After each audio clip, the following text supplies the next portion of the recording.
we came to the point that we started to talk about the norms, right? And we saw inner products, we saw weighted inner products, we saw the projection, and then we started to get ready to talk about norm. So we start by doing some definition, which you have seen them from chapter 1, but we start to generalize them and talk about more different type of norms. Again, we start with a vector and we continue it with matrix, and then we will see how we can calculate different type of norms of matrices. And norms are very, very important. And remember, 2 days ago when we had the class, last week when we had the class, when we were talking about the inner products and so many other things, one single sentence, but we were linking it with all the previous chapters. In order to come to that conclusion, you need to know all of those things. So, let vector space V over a field F, then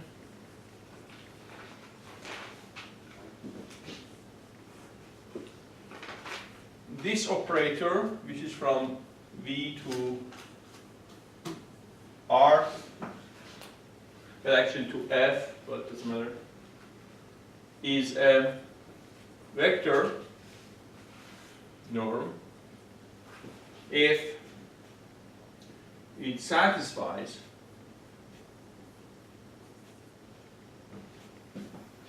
the following three properties.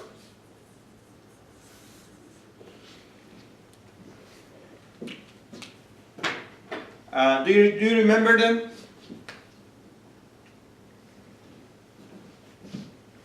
The first one,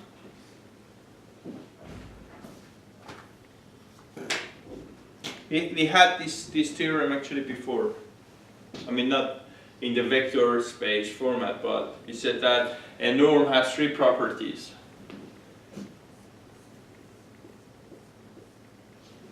What can we say about norm of X? For any X belonging to vector space V?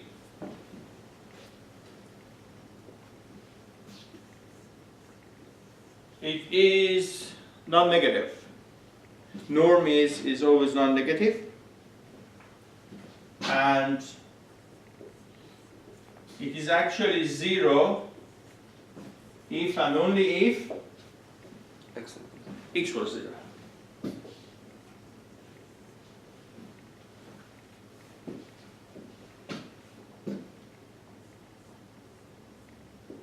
Second one is the norm of alpha X is for any X belonging to V and alpha belonging to F.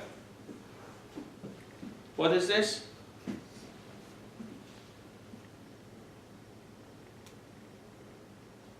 Alpha times norm X.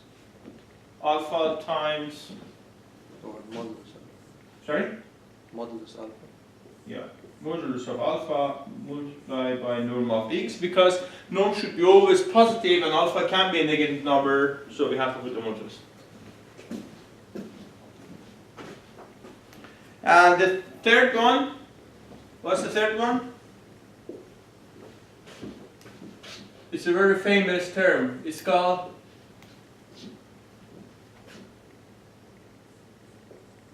triangle inequality. What was it? Norm of X plus Y is, what can we say about this one?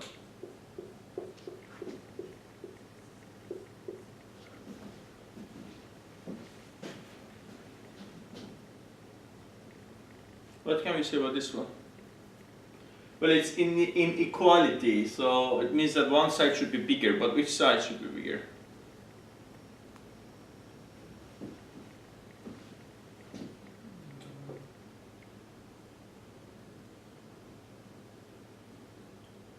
Should be less than.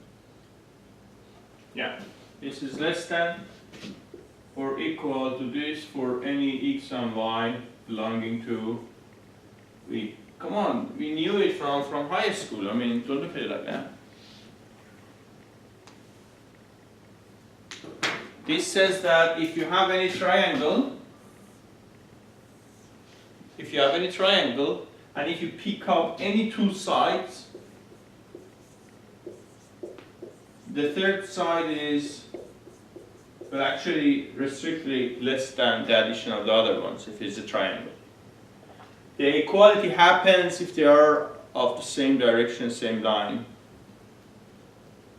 So like x is less than y plus z and y is less than x plus z.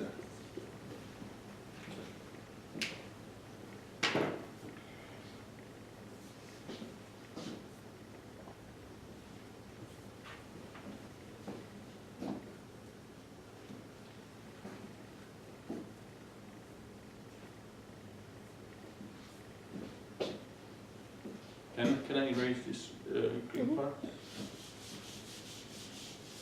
So if we have these three conditions, then this is called the norm. And if a norm, a vector norm, exists over a vector space, then we say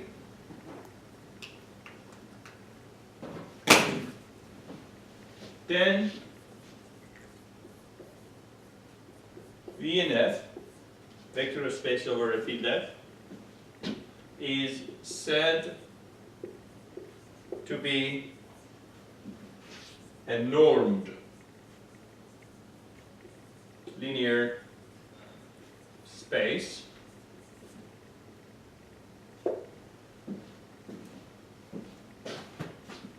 so if we have a norm, a vector norm in our vector space over the field F, then we say that it is a normed linear space.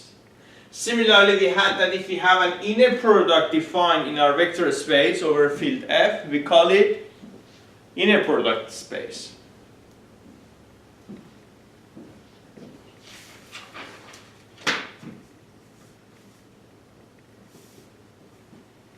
So, up to now we knew about this norm. This has a special name, this type of norm. What was it called for a vector? Till now when we were saying norm, we meant which type of norm? Norm 2 or? Euclidean. Euclidean norm. Okay? So we are dealing with the norm 2, but I mean the number is 2. In other words, the number can be any number. I mean, it can be 1, can be 4, can be 5, can be 10.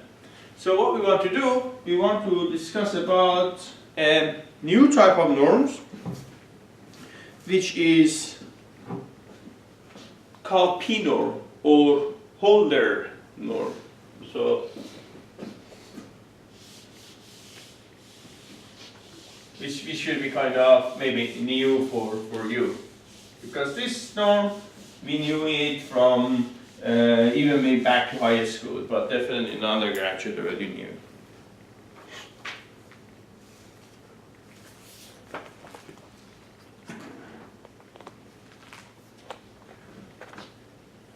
For any x belonging to Cn, the Holder norms or P norms are defined by the following formula.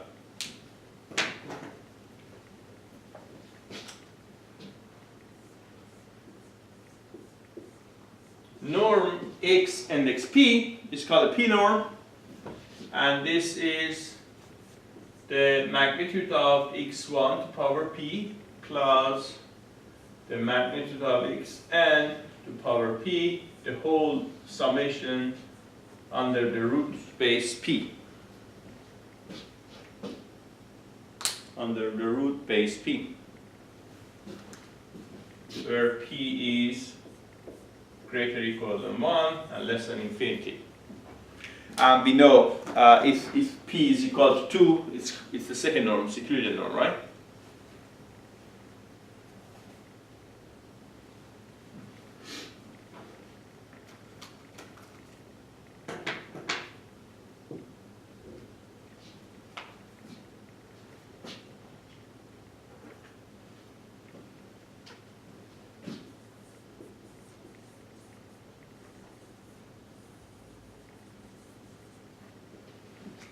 So among all these infinity many value that P has, there are 3 of them which are very well known and they have special names.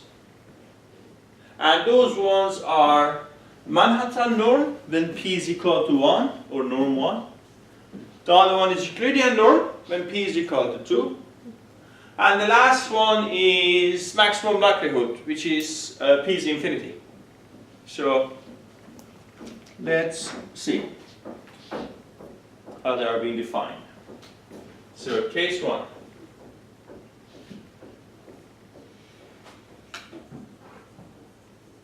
Manhattan norm where the P is 1, and this is, as you can see from the formula, the summation of the magnitude of x.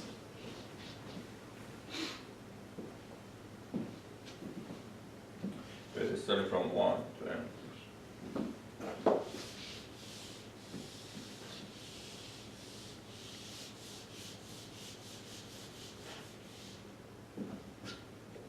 The second one, norm 2, which is known as Euclidean norm.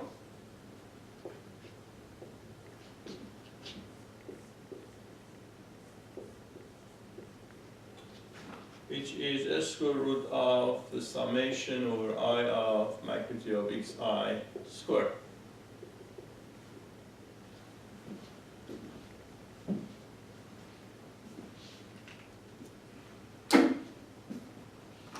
There is another form of finding this norm. Do you remember it?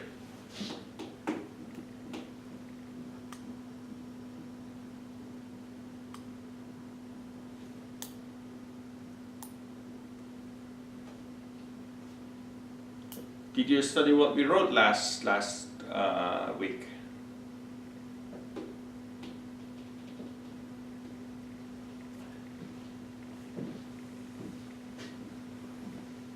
Okay, let's put the questions in this form. How can I calculate this?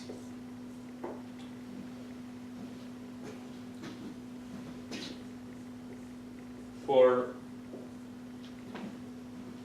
x to be a column vector in R. There is a way that I can calculate this one. You had it in your midterm. We had it in every 2 chapters, at least we had it once.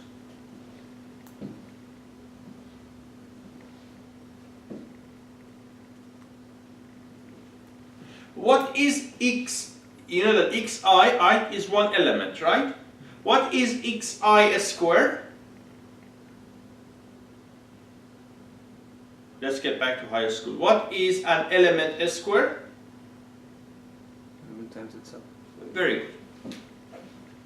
So this is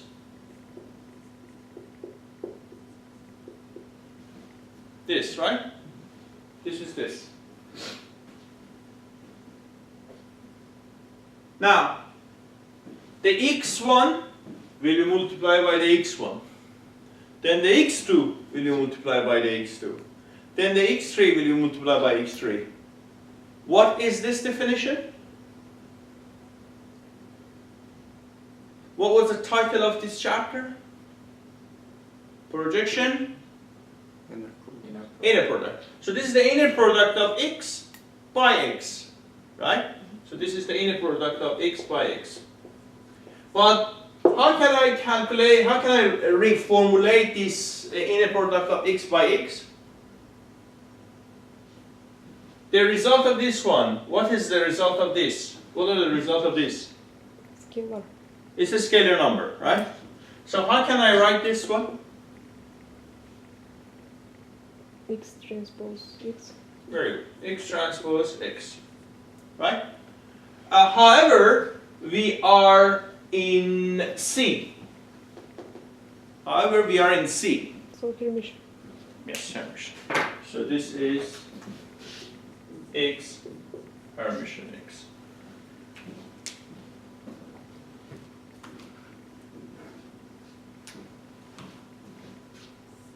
over 1 over 2, because this will give you the S curve.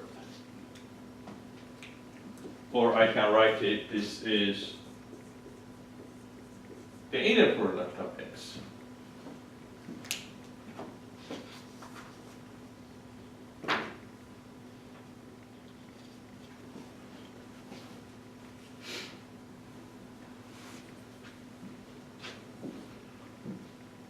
The reason that I'm trying to show you the alternatives is that your brain will start to learn that you have different forms of representing the thing. So when you are writing your paper and you have lots of formulas, then you can see what are the alternatives. Maybe one alternative will ease the process or representation.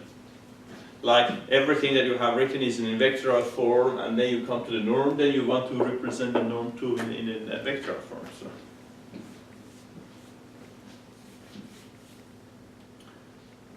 Okay, this was the second one. I again erased the green part. And the third one,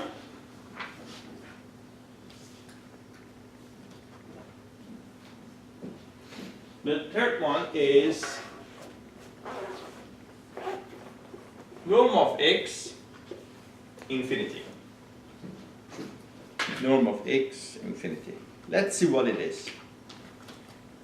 It's called, in pattern recognition, it has a special name. It's called maximum likelihood. Maximum likelihood. So we want to understand why the wording maximum likelihood means.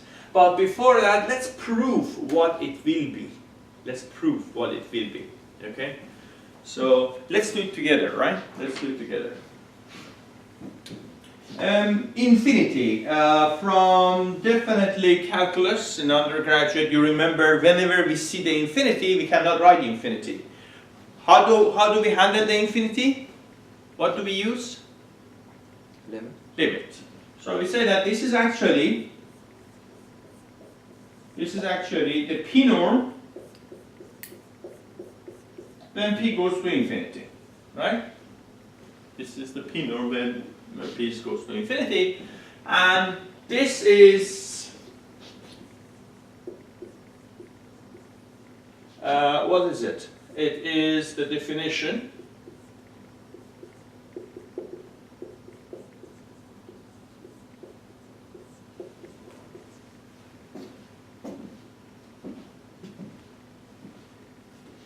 I don't know about your undergraduate background, but I'm definitely sure that I should know that when we go to the infinity, who has the biggest contribution? I mean, you all should know it, but I know that he definitely should know it. When we go to infinity, who has the bigger contribution?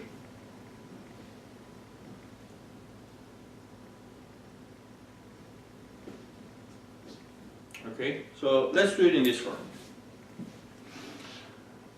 I assume that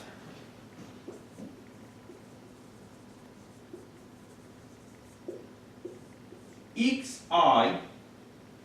is the maximum value. Okay? So what I do, I am writing this as limits of p goes to infinity, and I am factorizing the xi out.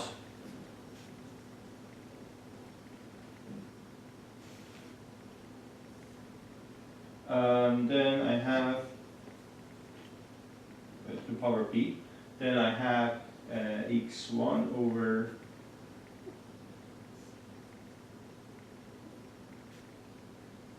the whole term to power p plus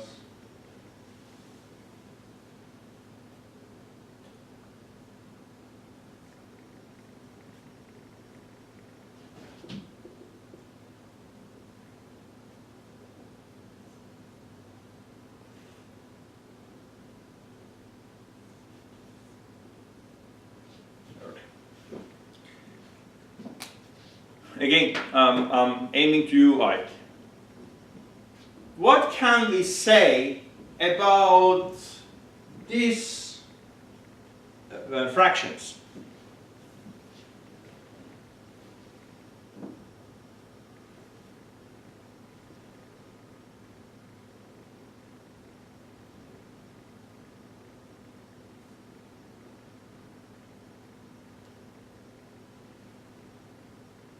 In the first term contains the largest part, and that's like in terms of the limit. The first one contains the largest part? I mean x1.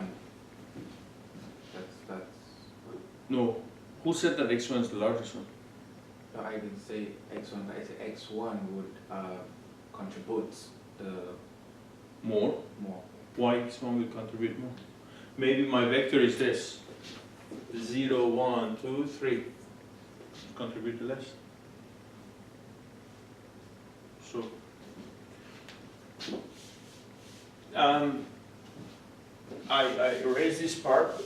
I paraphrase my question, so maybe it can help. You know, series, calculus 2, the first chapter of calculus 2 was series, right? Sequences and series. And then we had something which was called the power series. Do you remember the power series? Alpha to power n. And we said that when n goes, and for n goes to infinity, what could we say about these results?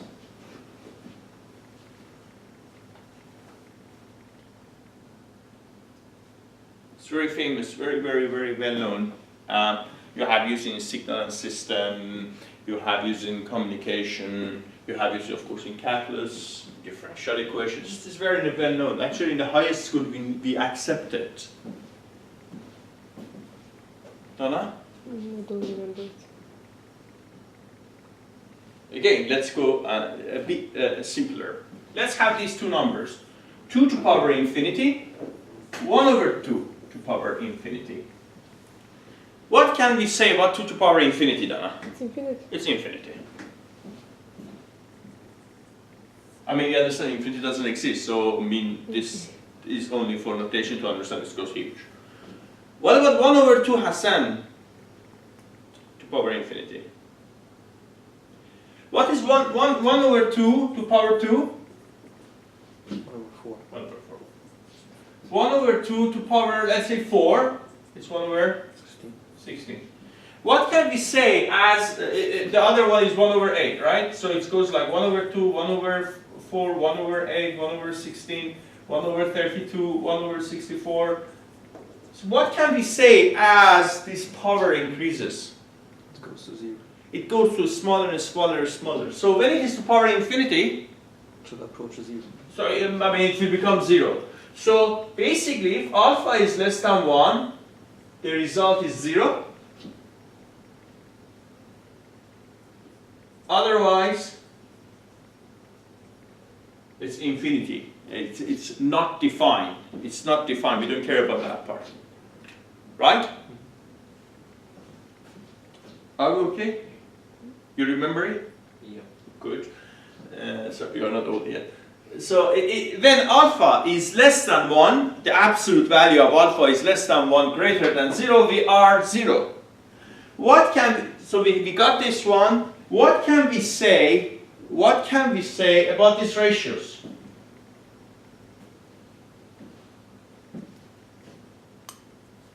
What can we say about these ratios?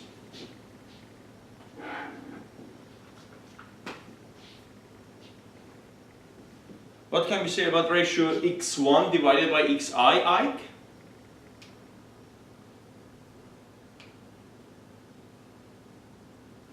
Donna, what is xi? It's the maximum value.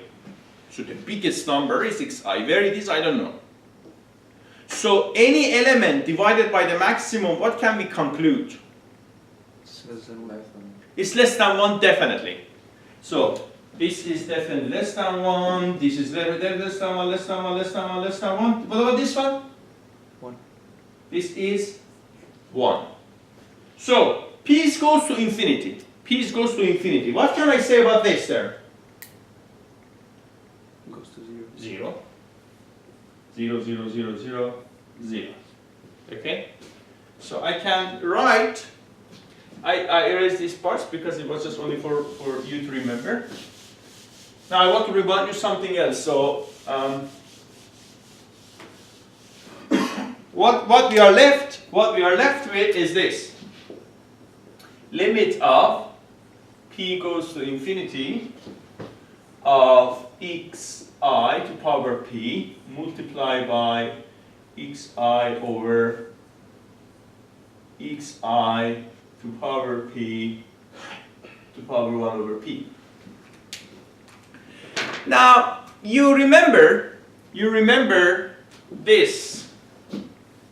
I don't remember.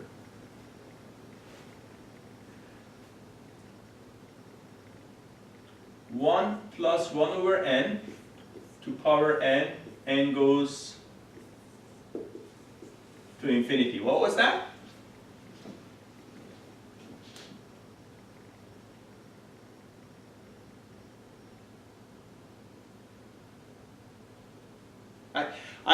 I might be wrong, but it was, I think, E, Neperian number, 2.71.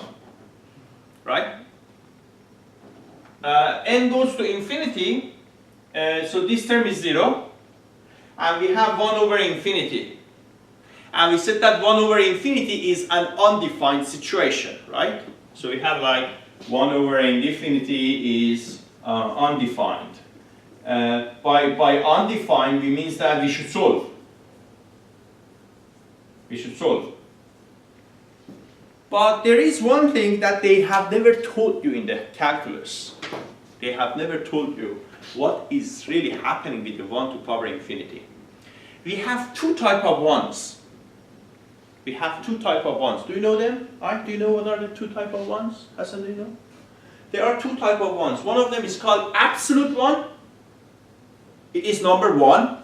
The other one is limit 1. This is a limit 1. This is approaching to 1 when n goes to infinity. It's not 1. It is approaching to 1. Here, what do we have? It's absolute 1 because it's a number divided by number and it is an absolute 1. And in case of having an absolute 1, 1 to power infinity is like you multiply 1 infinity times and you get 1. So in our case here, we have not a limit 1, we have an absolute 1. And the absolute 1 to power infinity is 1. So we are left with limit of p goes to infinity of xi to power p to power 1 over p, which is, p's will cancel each other. P's will cancel each other. So I have limit p goes to infinity of this, which is Same. which is itself, right? Which is itself. Now, so I can say the important formula that the norm infinity is, what is it? Maximum. The maximum number that we have inside our if. It's maximum of xi for all i's. In other words, look at your vector x and see which element is the maximum, then you pick up that one, you say that this is the norm infinity. Now, why? Because it has the biggest contribution. When we go towards infinity, that's the biggest contribution. That's why it says it's maximum likelihood. Because, you know what? This function, this function, 2x to power 5, okay, and 2x to power 5 plus 100x to power 4 minus 1000x cubed, okay, minus 1000x cubed, and plus we can continue with whatever we want. When we go to infinity, the highest power is dominating. The highest power is dominating. In other words, this will be ignored, this will be ignored, So then towards infinity we say that this function and this function actually behaving the same. Actually they are behaving the same. So what happens is that we say that they are likely. They are likely. Of course when the value of x is very small we do not see it, but when x goes to infinity, because the strong part is x to power 5, it's dominating, so the rest can be ignored. The rest can be ignored. The rest can be ignored. Do you remember that when we had a polynomial px divided by qx, when we wanted to calculate the limit of x goes to infinity, we had three situations. If the degree of p is greater than the degree of q, the result was infinity. If the degree of q was greater than the degree of p, the result was 0. And if the degree of p was equal to degree of q, it was the biggest coefficient that we had for p divided by the biggest coefficient that we had for q. Okay, you don't remember. You got A in calculus, didn't you? And it was definitely a midterm and final question. Again, this course is algebra. We don't talk about the limits. We assume you know it, so you can use it directly. So we did all this scrambled bad writing in order to come to this simple definition. Norm infinity is the maximum element of xi. And this is a very, very, very important thing. It gives us the maximum likelihood. So it was the limit of p goes to infinity of norm xp, which is the maximum over I of xi.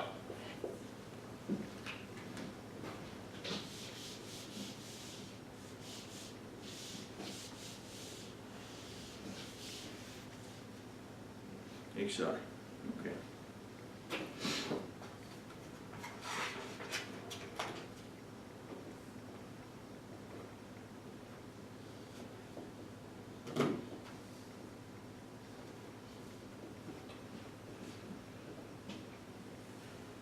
Now, on Friday, when we were talking about the Euclidean norm, the inner product, which is, we understand, it's Euclidean norm squared.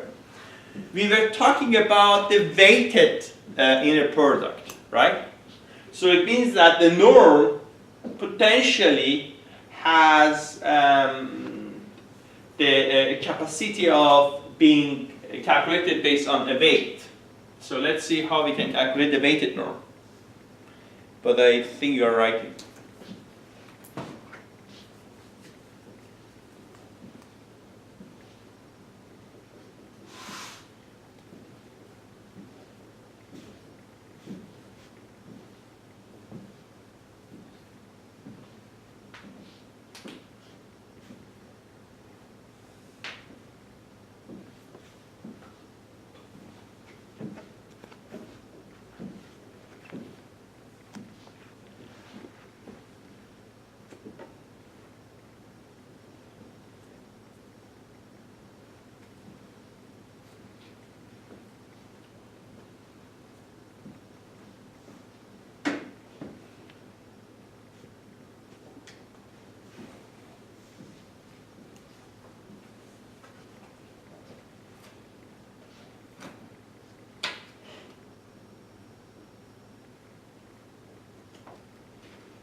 Are we good? Can I continue?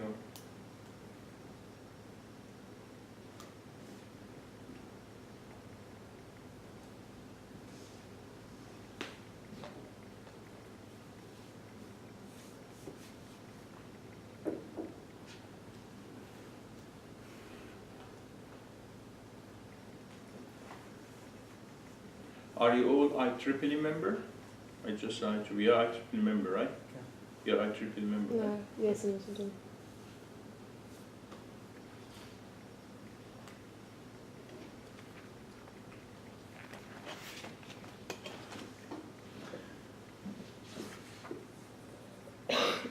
Okay, some weighted P norms.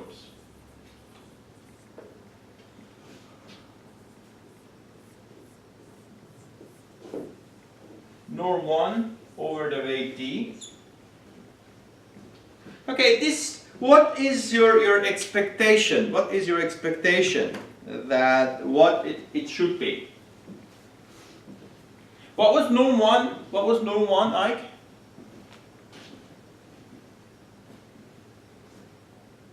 The Manhattan norm. What was it? Summation. The summation of the, what's called, magnitudes of x.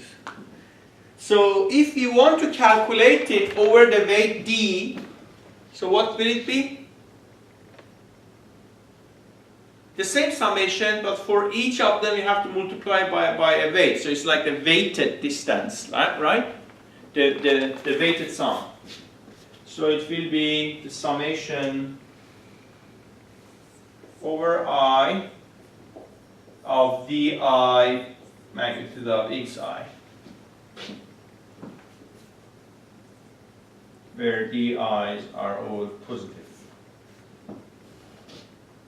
Where di's are all positive.